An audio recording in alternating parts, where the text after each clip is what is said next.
4 compagnies aériennes chinoises ont signé des accords portant sur l'acquisition de près de 300 avions A320neo du constructeur aéronautique européen Airbus, alors que l'industrie aéronautique continue de se remettre de la Covid-19.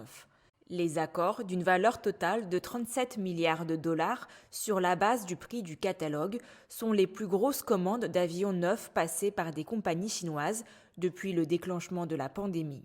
Ces achats interviennent après une année exceptionnelle pour Airbus, qui a enregistré des bénéfices records en 2021 après 2 ans de morosité à cause de la pandémie. Ces commandes donnent également un nouvel avantage à Airbus par rapport à son rival américain Boeing.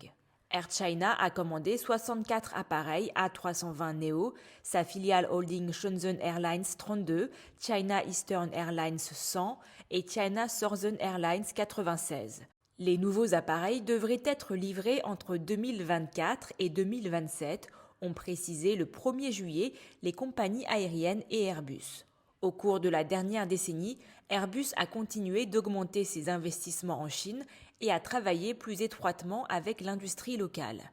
À la fin du mois dernier, l'avionneur européen a signé un accord cadre avec le parc industriel de Suzhou, dans la province du Jiangsu, dans l'est de la Chine, pour y créer un centre de recherche spécialisé dans la recherche sur les avions à hydrogène.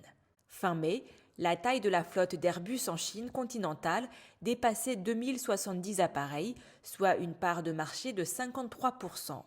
Pour les monocouloirs, la part de marché était d'environ 55% et pour les gros porteurs d'environ 61%, a déclaré Airbus. Boeing n'a pas divulgué la taille de sa flotte en Chine. Selon les prévisions de Boeing de l'année dernière, la Chine aura besoin de près de 6500 avions monocouloirs d'ici 2040. Airbus prévoit pour sa part qu'environ 6900 avions monocouloirs seront nécessaires en Chine au cours des 20 prochaines années.